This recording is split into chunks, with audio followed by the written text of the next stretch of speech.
Hello everybody, welcome back to my channel. Last class में हमने किया था ओवरहेड्स क्या होते हैं, ओवरहेड्स की क्लासिफिकेशन और मेथड्स क्या होते हैं सेग्रीगेट करने के। इसके बाद हम आगे करते हैं अपोर्शनमेंट ऑफ ओवरहेड से। सो apportionment of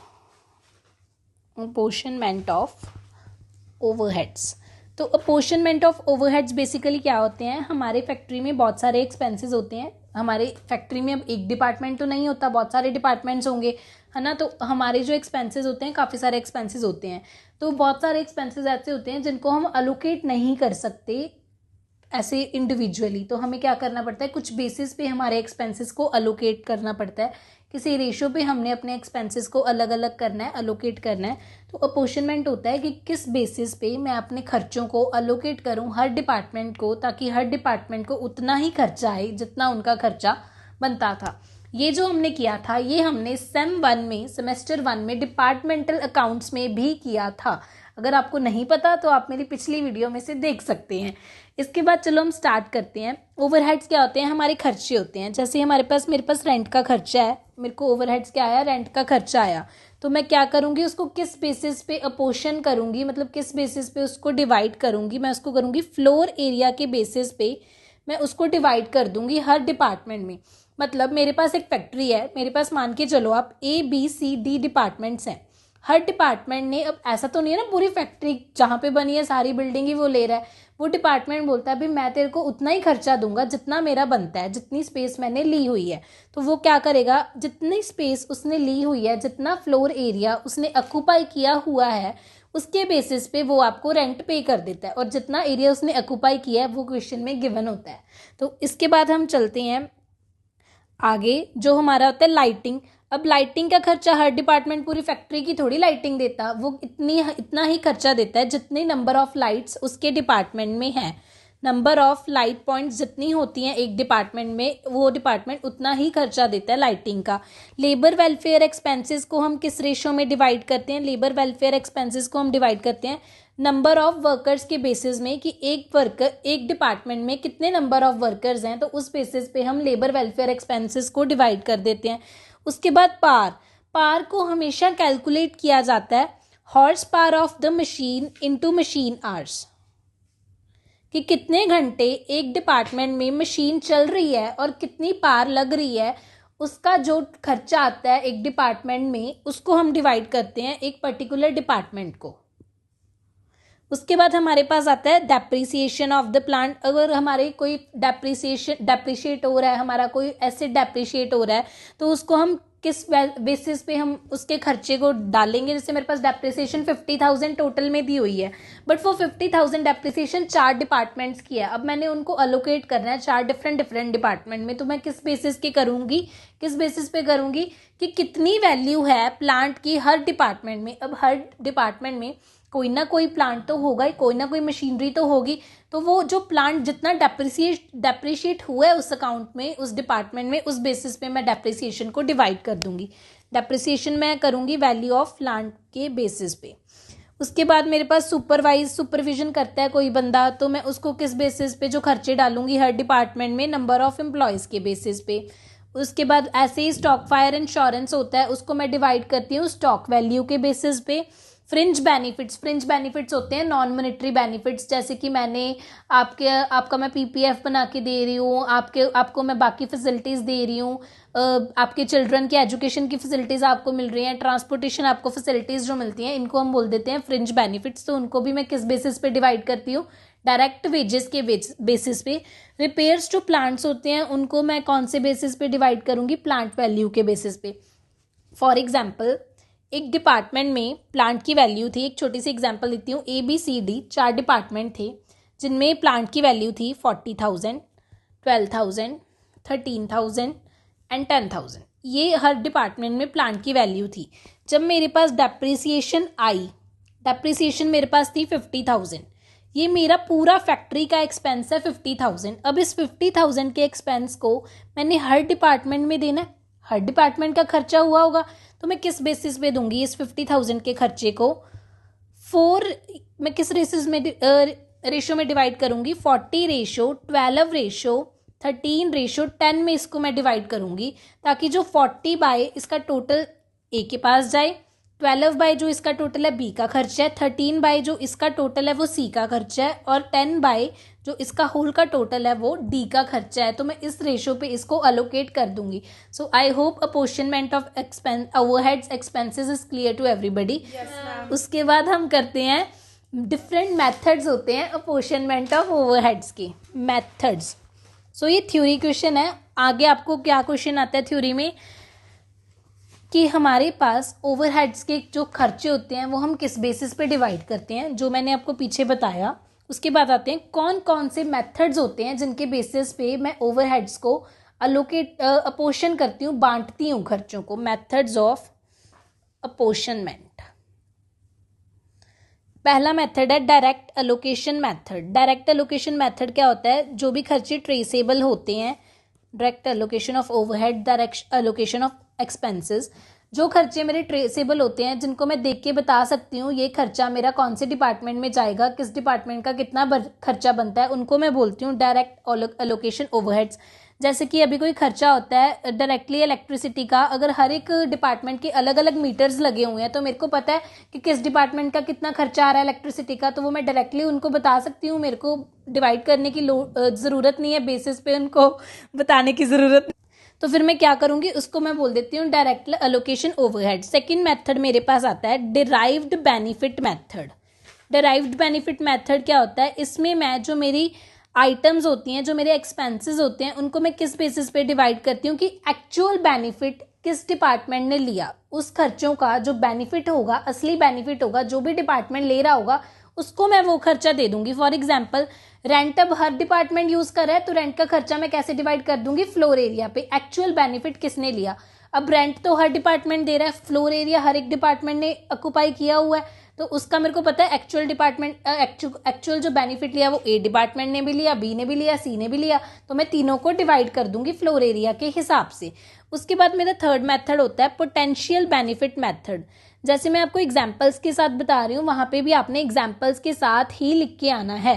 potential benefit method क्या होता है, इस मेथड में क्या होता है कि हमारे पास ओवरहेड्स होते हैं, हम उनको अलोकेट करते हैं पोटेंशियल बेनिफिट के बेसिस पे। मतलब कि बेनिफिट ऐसा होता है, मतलब किस रिस्पेक्टिव डिपार्टमेंट के पास कितना बेनिफिट जा रहा है उसके बेसिस पे मैं खर्चों को अलोकेट कर देती हूँ। फॉर एग्जाम्पल कंटीन वेलफेयर के एक्सपेंसेस होते हैं। अब कंटीन के एक्सपेंसेस को मैं किस बेसिस पे अलोकेट करूँगी कि हर एक डिपार्टमेंट में कितने वर्कर्स हैं, पोटेंशियल बेनिफिट बेसिस पे करती हूँ कि पोटेंशियली बेनिफिट कौन ले रहा है।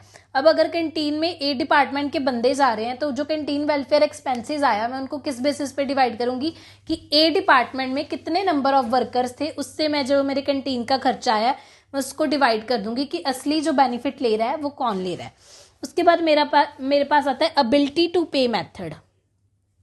एबिलिटी टू पे मेथड होता है, अब जिस डिपार्टमेंट का जितनी ज़्यादा वो सेल्स कर रहा है, जिसका जितना ज़्यादा रेवेन्यू है उसकी उतनी ज़्यादा ही एबिलिटी है पे करने की। मतलब एक डिपार्टमेंट है जिसकी ज़्यादा सेल है तो वो हम क्या मानते हैं, वो ज़्यादा खर्चे देगा, जिसकी कम सेल है वो कम खर्चे देगा। तो दिस इज एबिलिटी टू पे मेथड। उसके बाद हमारा मेथड आता है सर्वे मेथड। सर्वे मेथड क्या होता है, इसमें हम सर्वे करते हैं और हम देखते हैं, मान लो एक सुपरवाइजर है, अब सुपरवाइजर ए डिपार्टमेंट को भी देखता है, बी डिपार्टमेंट को भी देखता है और सी डिपार्टमेंट को भी देखता है। अब हम यहाँ पे क्या चेक करेंगे कि जो सुपरवाइजर था उसने ए डिपार्टमेंट में कितना टाइम लगाया, बी डिपार्टमेंट में कितना टाइम लगाया और सी डिपार्टमेंट में कितना टाइम लगाया। ये कैसे होगा, सर्वे से होगा। तो सर्वे के बेसिस पे जो हम एक्सपेंसेस होते हैं उनको डिस्ट्रीब्यूट कर देते हैं डिफरेंट डिफरेंट डिपार्टमेंट्स में। उसके बाद आपके पास एक आता है कैपिटल वैल्यू मेथड।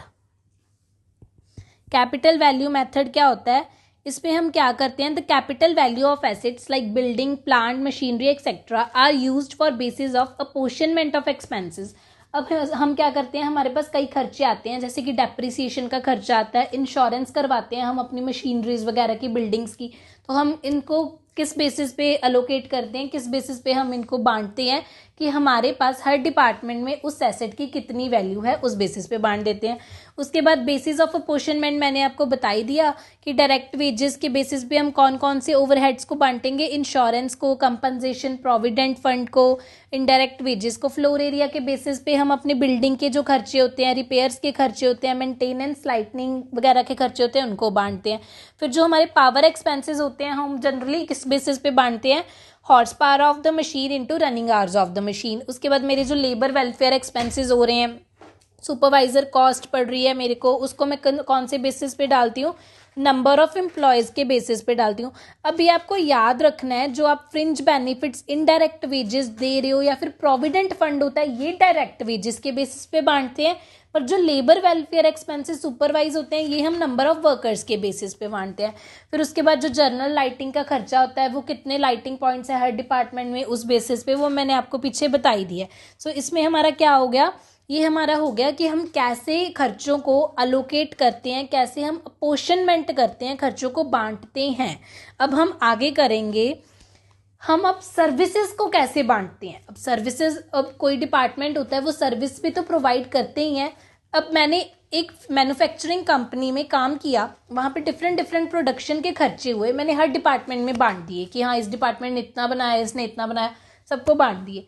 अब मेरे पास कुछ डिपार्टमेंट, फाइनेंस का डिपार्टमेंट होगा, सेल्स का डिपार्टमेंट होगा मेरे पास, जो हमें सिर्फ सर्विसेज प्रोवाइड करते हैं कि तुम इस चीज़ की सेल करो, फॉरकास्ट करके देते हैं हमारा प्रॉफिट, हमारी सेल्स, ये चीज़ को फाइनेंस हमें फॉरकास्ट करके ही देता है कि आपको कितना फाइनेंस यहाँ पे लगाना है, कितना फाइनेंस आपको बाहर भेजना है, कितना आपको लेबर पे लगाना है, कितना मटेरियल पे लगाना है, ये फाइनेंस डिपार्टमेंट बताता है। ये अब कुछ प्रोडक्ट तो नहीं मैन्युफैक्चर कर रहा, सिर्फ ये सर्विसेज प्रोवाइड करते हैं, तो सर्विसेज डिपार्टमेंट के भी कुछ खर्चे तो होते ही होंगे। अब जो सर्विसेज डिपार्टमेंट में लोग काम कर रहे हैं, हमें उनको सैलरीज दे दी हैं, उनको टूल्स प्रोवाइड करने हैं रिसर्च करने के लिए, डेवलपमेंट करने के लिए, तो उनका भी तो कोई खर्चा होता होगा। तो वो खर्चे हमने अब किसको बांटने हैं, तो उसके लिए हम क्या करेंगे, रीअपोर्शनमेंट। पहले हमने किया अपोर्शनमेंट कि खर्चों को कैसे बांटा, वो सिर्फ प्रोडक्शन के रिलेटेड खर्चे थे। अब हम करेंगे रीअपोर्शनमेंट ऑफ सर्विस डिपार्टमेंट की अब सर्विसेज के खर्चों को दोबारा से कैसे बांटना है, इसको हम बोल देते हैं सेकेंडरी डिस्ट्रीब्यूशन ऑफ ओवरहेड्स। तो हमने ना सेकेंडरी डिस्ट्रीब्यूशन ऑफ ओवरहेड्स का पहले मतलब समझना है। अब हमारे खर्चे होते हैं, हम प्रोडक्शन ओवरहेड्स के जो हमारे खर्चे होते हैं, ओवरहेड्स बेसिकली खर्चे होते हैं, उनको किस में मैं डाल देती हूँ, जो मेरा कॉस्ट ऑफ द प्रोडक्ट होता है ना, मैं और या फिर कोई स्पेसिफिक जॉब होती है उसमें मैं उसको मर्ज कर देती हूँ। अब कुछ सर्विस डिपार्टमेंट के भी खर्चे होते होंगे, तो मैंने उसको क्या कर देना है, मैंने उसको प्रोडक्शन डिपार्टमेंट्स को दे देना है उन खर्चों को, और मैंने उनको अपोर्शन करना है, रीअपोर्शन करना है, दोबारा खर्चों को बांटना है। प्रोडक्शन डिपार्टमेंट में मैं एक बार सारे खर्चे बांट चुकी हूँ हर डिपार्टमेंट में, पर अब मैंने सर्विस डिपार्टमेंट के दोबारा खर्चे बांटने हैं फिर से प्रोडक्शन डिपार्टमेंट को, तो मैं उसको क्या बोलती हूँ, reapportionment of service department overheads, reapportionment of service departments overheads. तो चलो इसके आगे जो मेथड्स हैं ना, उसके 3 मेथड्स हैं खर्चों को बांटने के। पहला मेथड है डायरेक्ट रीडिस्ट्रीब्यूशन मेथड, कि मैं डायरेक्टली रीडिस्ट्रीब्यूट कर रही हूँ जो मेरे सर्विस डिपार्टमेंट के खर्चे हैं प्रोडक्शन डिपार्टमेंट को। दूसरा मेथड है स्टेप रीडिस्ट्रीब्यूशन मेथड, और तीसरा मेथड जो मेरा है वो है रेसिप्रोकल सर्विसेज मेथड, जिसके अंडर आगे 3 मेथड और आते हैं, simultaneous equation method, repeated distribution method, और देन आता है ट्रायल एंड एरर मेथड। तो चलो पहले बात करते हैं डायरेक्ट रीडिस्ट्रीब्यूशन मेथड की। This is our 15 marks question कि किन बेसिस पे मैं रीअपोर्शन करती हूँ सर्विस डिपार्टमेंट में खर्चों को प्रोडक्शन डिपार्टमेंट में। तो पहले क्या आता है, डायरेक्ट रीडिस्ट्रीब्यूशन मेथड की बात करते हैं। सो इस मेथड में क्या होता है, अंडर दिस मेथड जो सर्विस डिपार्टमेंट की कॉस्ट होती हैं वो हम डायरेक्टली अपोर्शन कर देते हैं, डायरेक्टली बांट देते हैं प्रोडक्शन डिपार्टमेंट्स को। हमारे पास प्रोडक्शन डिपार्टमेंट्स हैं P1 एंड P2, हमारे पास सर्विस डिपार्टमेंट्स भी हैं S1 और S2। अब प्रोडक्शन डिपार्टमेंट्स के खर्चे मैं पहले एक बार उनको अलग अलग करके दे चुकी हूँ, बट मेरे सर्विस डिपार्टमेंट में कुछ खर्चे थे जो मैंने नहीं बांटे थे। अब मैं क्या करूँगी, दोबारा से उन खर्चों को जो सर्विस डिपार्टमेंट में खर्चे हैं उनको कहाँ पे बांट दूंगी, प्रोडक्शन डिपार्टमेंट में। तो इसको मैं बोलती हूँ कि डायरेक्टली मैं रीडिस्ट्रीब्यूट कर रही हूँ अपने खर्चे सर्विस डिपार्टमेंट के प्रोडक्शन डिपार्टमेंट में। जो सर्विस एक डिपार्टमेंट ने दी है दूसरे डिपार्टमेंट को, अब देखो यहाँ मेरा S1 कोई डिपार्टमेंट है, सर्विस डिपार्टमेंट है, S2 मेरा कोई डिपार्टमेंट है, वो भी डिपार्टमेंट है। अब ये मैं मान के चलती हूँ मेरा सेल्स डिपार्टमेंट है, मेरे को सेल्स फॉरकास्ट करके बताता है, और ये मेरा फाइनेंस डिपार्टमेंट है। अगर ये इसको सेल्स फॉरकास्ट करके बताता है तो ये सुजेस्ट करता है कि कितना फाइनेंस दो, ये S2 S1 को भी तो अपनी सर्विसेज दे रहा है और फिर S1 भी तो S2 को अपनी सर्विसेज प्रोवाइड कर रहा होगा। पर रीडिस्ट्रीब्यूशन मेथड में क्या करते हैं, डायरेक्ट रीडिस्ट्रीब्यूशन मेथड में हम इन दोनों के जो खर्चे होते हैं, इसके और इसके, हम सिर्फ P1 और P2 प्रोडक्शन डिपार्टमेंट्स में ही डिवाइड कर देते हैं। हम कोई इसको मैटर ही नहीं करते, इस चीज़ को देखते ही नहीं कि S1 ने S2 को भी सर्विसेज दी है या फिर S2 ने S1 को भी सर्विसेज दी है। तो services department, services given to one department to another department is not considered at all, उसको हम बिल्कुल भी कंसीडर नहीं करते। फॉर एग्जाम्पल के साथ देखते हैं। अब चलो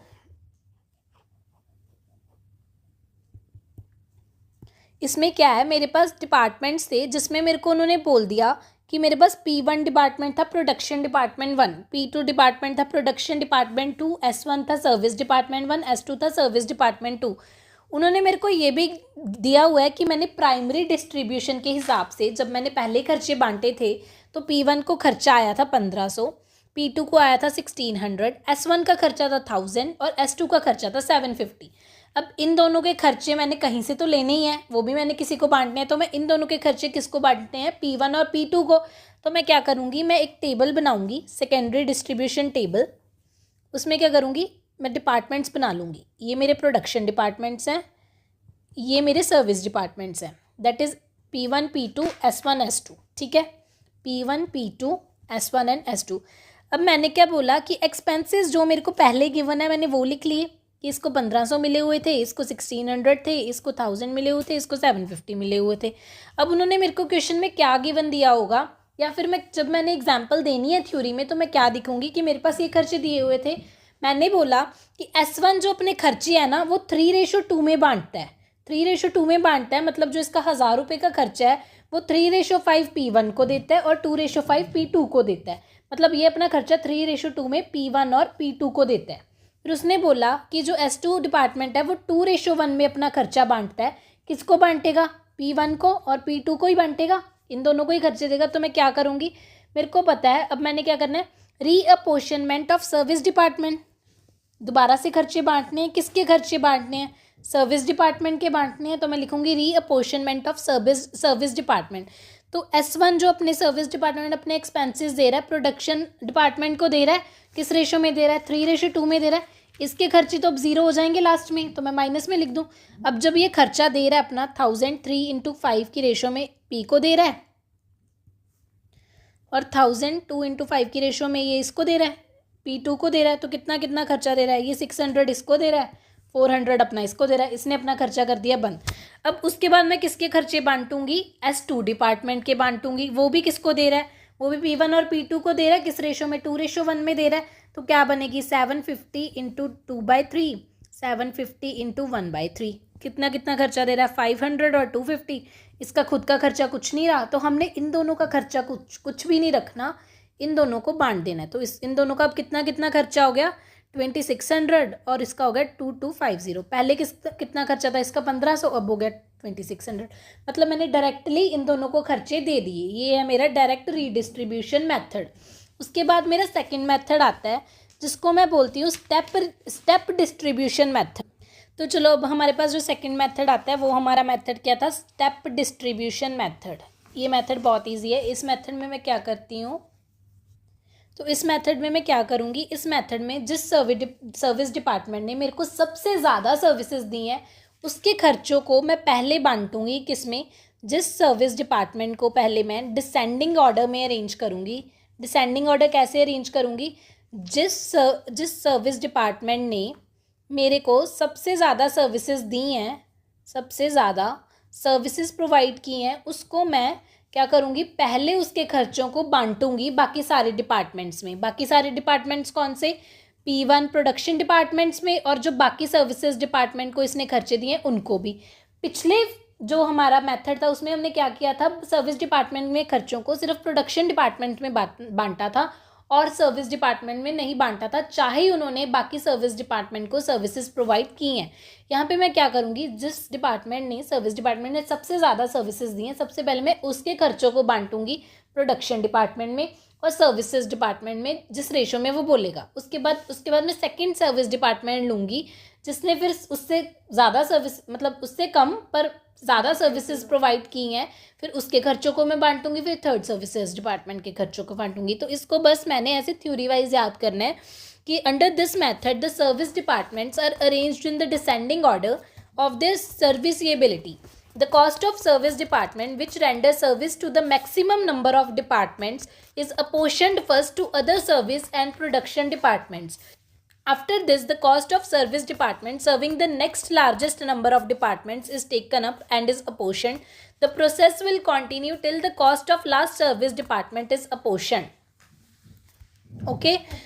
उसके बाद हम कर रहे हैं reciprocal services method. Reciprocal services method.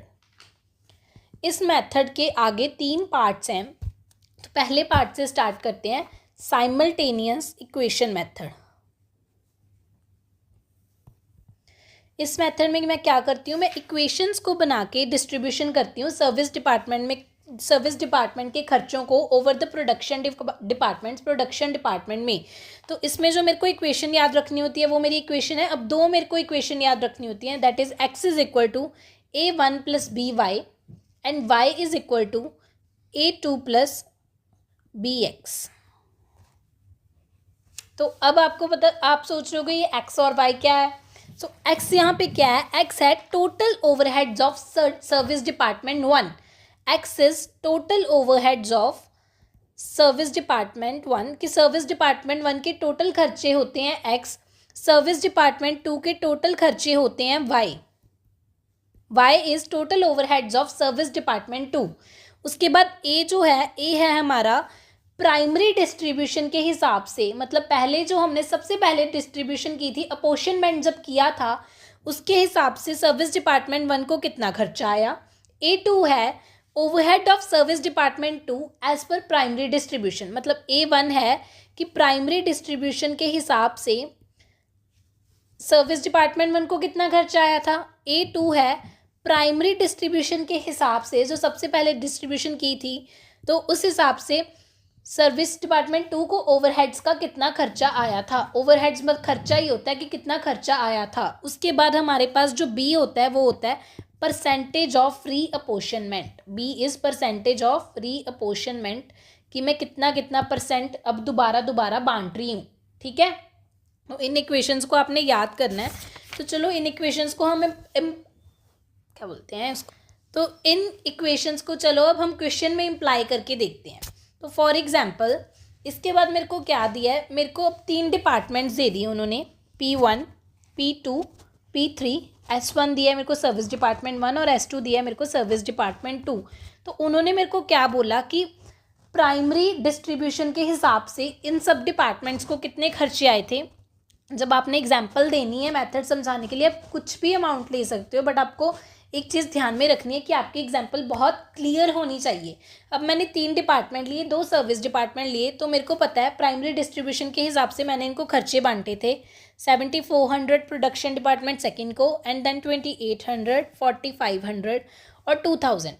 अब मैंने इस S1 और S2 का खर्चा बांटना है किसको, प्रोडक्शन डिपार्टमेंट्स को तो बांटना है, पर इसमें मैं ये कंसीडर करती हूँ कि एक सर्विस डिपार्टमेंट ने दूसरे सर्विस डिपार्टमेंट को भी सर्विसेज दी होगी, तो मैं क्या करती हूँ उसका भी खर्चा उसको दे देती हूँ कि भाई तूने मेरे से सर्विसेज ली, अब तू भी खर्चा उठा। फिर जो दूसरा डिपार्टमेंट होता है वो कहता है भाई तूने भी तो मेरे से सर्विसेज ली थी ना, तो तू भी मेरा खर्चा ले ले। इसमें क्या आप उन्होंने बोल दिया कि S1 और S2 किस किस रेशियो में डिवाइड करेंगे। उसने बोल दिया S1 जो अपना खर्चा होगा वो 40%, 30%, 20% और 10% दे देगा सर्विस डिपार्टमेंट 2 को। इसने अब सर्विस डिपार्टमेंट 2 ने बोला अब तूने मेरे को 10% खर्चा तो दे दिया, अब मैं भी अपना खर्चा कैसे बांटूंगा, 30%, 30%, 20%, 20% और इसका खर्चा भी अब कैंसिल हो गया।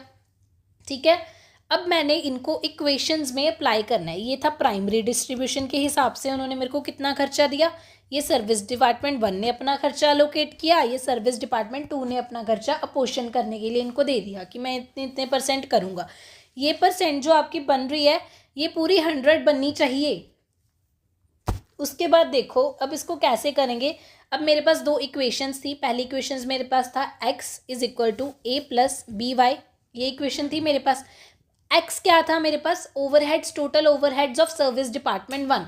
तो मेरे पास ये सर्विस डिपार्टमेंट 1 है, इसके टोटल ओवरहेड्स मेरे को कितने दिए हुए हैं, 4500 गिवन है। उसके बाद ए मेरे को इसका पता है, ए क्या, टोटल ओवरहेड्स मेरे को नहीं दिए हुए, एक्सीएम टोटल ओवरहेड्स क्या होंगे, कितना टोटल खर्चा आया। उसके बाद मेरे को ये पता है कि उसको मैंने पुराना ए कितना डिस्ट्रीब्यूट किया था, प्राइमरी डिस्ट्रीब्यूशन, दैट इज़ 4500। अब मेरे को ये भी पता है कि मैंने जो बी को खर्चा दिया है, बी ने मुझे खर्चा दिया, वो कितना दिया है पता है मेरे को, 20% दिया है उसने मेरे को वाई का, दूसरा जो सर्विस डिपार्टमेंट था वो। अब मेरे को सेकंड इक्वेशन भी पता है, वाई जो मेरा सेकंड सर्विस डिपार्टमेंट था उसका टोटल ओवरहेड्स, उसका A2 पता है मेरे को कि उसको मैंने कितना पोर्शन किया था। मेरे को ये भी पता है किस रेशो में अब दोबारा पोर्शन कर रहा है, 10% ले रहा है वो एक्स का, ये 10% ले रहा है एक्स का, ये 20% ले रहा है वाई का। सर्विस डिपार्टमेंट 1 20% ले रहा है, सर्विस डिपार्टमेंट 2 10% ले रहा है। अब मैं क्या करूँगी, इन इक्वेशंस को सॉल्व कर लूँगी। तो चलो अब क्या करते हैं, इक्वेशंस को सॉल्व करते हैं। मेरे पास दो इक्वेशंस बनी, x is equal to 4500 minus 20% of y, और दूसरी इक्वेशन बनी थी y is equal to 2000 plus minus plus था ये प्लस 10% ऑफ x, एटलीस्ट मैंने 10। तो चलो अब चलते हैं आगे। इसमें क्या हुआ, मैंने एक्स वाई को एक साइड पे कर लेना है ताकि एलिमिनेशन मेथड लगे। अब देखो x minus 0.20 of y, 0.20 y is equal to 4500। ये 0.20 कैसे आया, 20% होता है 0.20। उसके बाद है y माइनस 10% मतलब 0.10 of x is equal to 2000। मेरे पास ये दो इक्वेशंस अब दोबारा से बन गई। अब मैं क्या करूँगी, इस एक y की वैल्यू को मैं निकाल लूँगी, जैसे कि ये मैंने निकाल ली। अब दोबारा से y is equal to 2000 plus 0.10 of x, तो मैं इस y की वैल्यू को मैं इस इक्वेशन में पुट कर दूँगी, x minus 0.20 2000 plus 0.10 x is equal to 4500। तो इस इक्वेशन को सॉल्व करके क्या आएगा, आपके पास जो x की वैल्यू आ जाएगी वो आएगी 5000। फिर इस वैल्यू को आप किसी इक्वेशन में डालना, तो आपके पास y की वैल्यू क्या आ जाएगी, आपके पास उसकी वैल्यू आ जाएगी 2500। तो अब देखो आपके पास दोनों डिपार्टमेंट्स की वैल्यू आ गई, सर्विस डिपार्टमेंट्स की टोटल ओवरहेड्स की वैल्यू आ गई। x और y आपके क्या थे, सर्विस डिपार्टमेंट थे। x क्या था, सर्विस डिपार्टमेंट 1, y क्या था, सर्विस डिपार्टमेंट 2।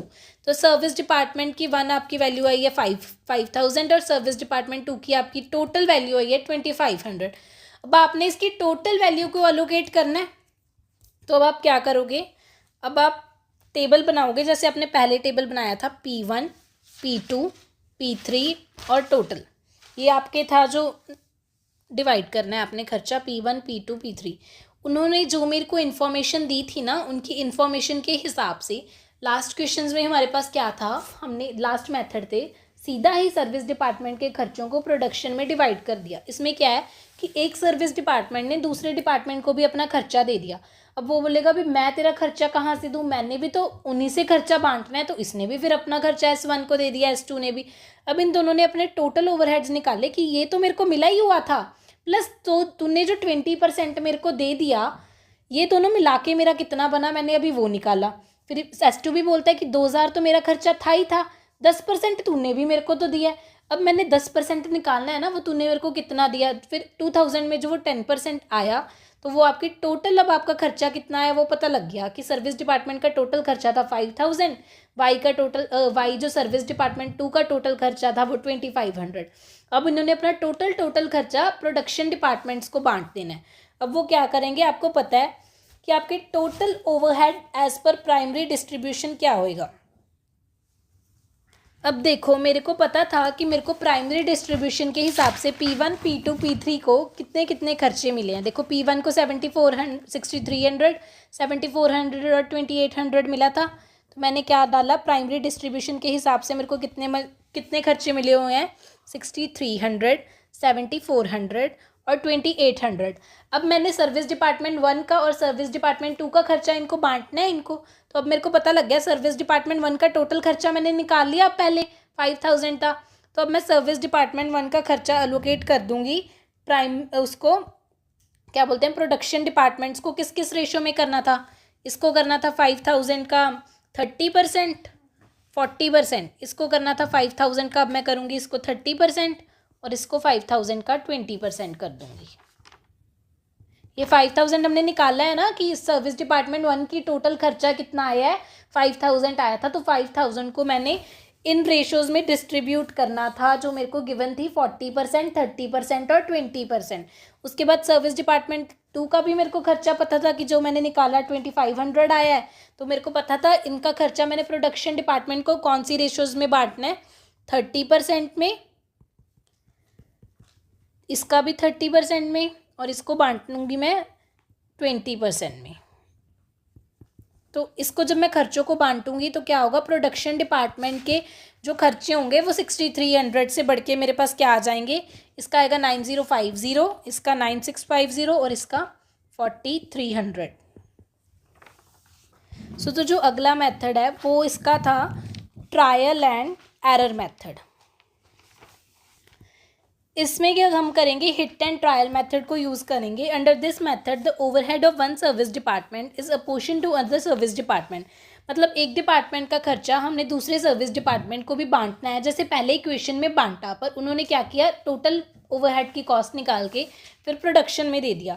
अब इन्होंने क्या बोला, the overhead of another service department plus the share received from the first service department is again apportion to the first service department and this process is continue till the end figure becomes negligible.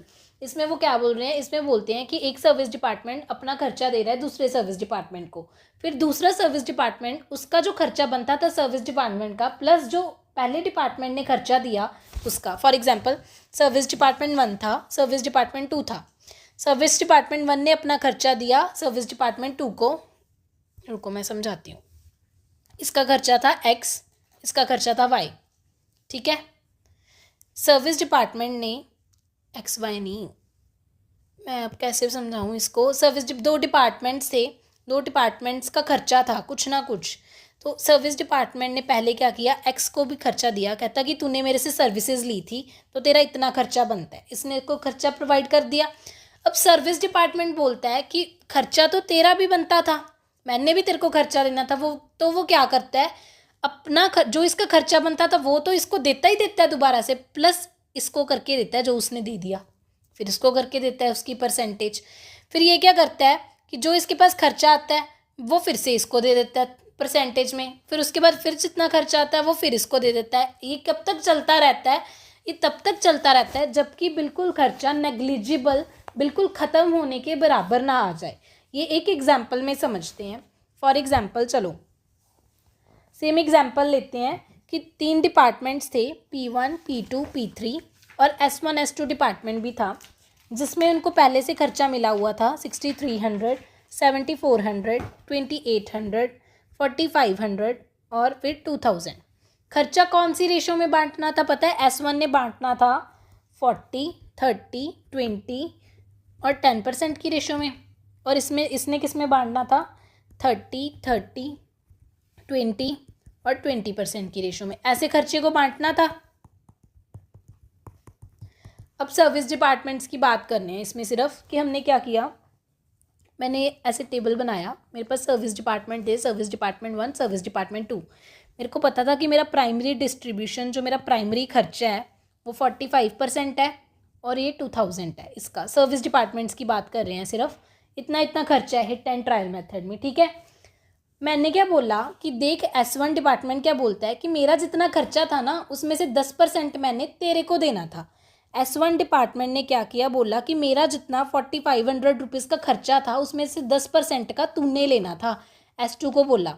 तो 4,500 का वो 10% किसको देता है, S2 को दे देता है, तो S2 के पास कितना खर्चा चला गया, 450। अब S2 क्या बोलता था कि चल ठीक है तूने मेरे को 10% खर्चा दे दिया, पर जो मेरा जितना खर्चा बन रहा था 2,000 उसका 20% मैंने तेरे को देना था। तो ये क्या बोलता है कि 2,000 तो मेरा खर्चा बन ही रहा था, प्लस सब मेरा खर्चा तो ये भी हो गया 450, तो बोलता है मेरा टोटल खर्चा तो 2,450 है, तो मैं तेरे को 2,450 का 20% अब मैं तेरे को दूंगा। तो S2 क्या करता है, 2,450 का 20% किसको दे देता है, अब वो S1 को दे देता है, तो वो क्या आएगा 490 आ जाता है। फिर S1 फिर बोलता है कि जो मेरे पास ये 490 आया है, कहता इसका जो मैंने तेरे को खर्चा देना था, अब फिर से 10% मैंने तेरे को देना था, 10% खर्चा। तो फिर S1 क्या करता है, 490 का फिर से 10% S2 को दे देता है, जो क्या आ जाता है इसके पास। तो अब वो क्या करेगा, 490 का 10% फिर देगा 49 रुपीज़। अब फिर से S2 क्या बोलेगा कि भाई मैंने फिर से तेरे को 20% तो देना ही था। तो फिर S2 क्या करता है, 49 रुपीज़ का 20% फिर से दे देता है, 20 रुपीज़। फिर ये बोलता है कि मैंने फिर तेरे को 10% देना था। हिट एंड ट्रायल, हमने हिट और ट्रायल मेथड ही कर रहे हैं। बस देखा कि भाई हाँ तूने देना है मैंने देना, तूने देना मैंने देना, ऐसे करके उन्होंने क्या किया, अपने खर्चे को डिवाइड कर लिया। फिर जब वो 20 का 10% देता है, वो आ गया ₹1। अब सारा खर्चा नेग्लिजिबल के बराबर आ गया, खत्म होने के बराबर आ गया। तो वो क्या बोलता है, अब मैं कैलकुलेट करता हूँ कि मेरा खर्चा कितना बना, S1 बोलता है। तो S1 का खर्चा जब आप प्लस करोगे ना, ऐड करोगे, तो बनेगा 5000। और इसका खर्चा बनेगा, सर्विस डिपार्टमेंट 2 बोलता है मेरा खर्चा बनेगा, इसका खर्चा बनता है 2499। तो हम क्या करते हैं, उसको राउंड ऑफ कर लेते हैं 2499 को, ताकि वो ये हम 2500 लिख दें, हमारी जो वैल्यूज़ है उसमें। अब 2499 तो कैसे ही है ना, खर्चा लेगा बंदा ₹1, तो इसके बाद वो ऐसे लिख लेता है। अब मेरे को पता लग गया दोबारा से हिट एंड ट्रायल मेथड से, अब मेरे को पता लगा कि सर्विस डिपार्टमेंट 1 का जो टोटल खर्चा बन गया, अब वो बन गया 5000, हालांकि पहले था उसका खर्चा 4500। अब मेरे को सर्विस डिपार्टमेंट 2 का खर्चा भी पता लग गया, 2500 बना है। जब प्राइमरी डिस्ट्रीब्यूशन में था उसका खर्चा 2000। अब मैंने इस खर्चे को किसको बांट देना है, P1 P2 P3 को ही बांट देना है। किस रेशो में, जो पहले वाली रेशो थी, जैसे पहले सम किया इस रेशो में, क्योंकि अब इस 5000 में भी क्या इंक्लूड है, वो 10% और इसमें 20% इंक्लूड है।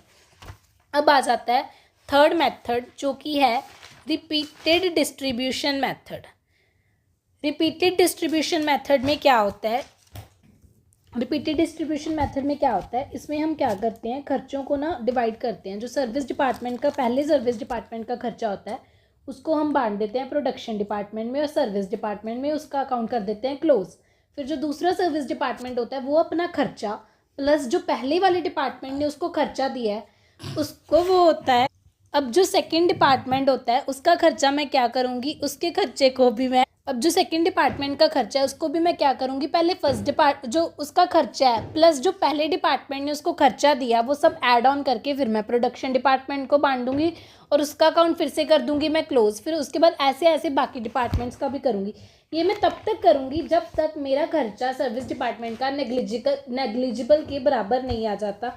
ऐसे ही पिछले एग्जाम्पल है, सेम ही रिपीट होनी है, करके बताने की ज़रूरत नहीं है, आप खुद कर सकते हो।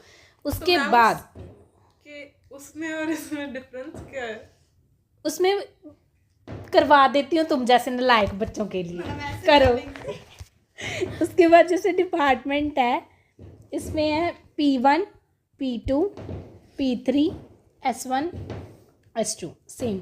देखो 6300 पहले मिला हुआ था, उसके बाद 7400 2800 4500 एंड 2000। अब उसने मेरे को पता है कि बोला था S1 ने मैं अपना खर्चा बांटूंगा 40%, 30%, 20%, 10%, 20%,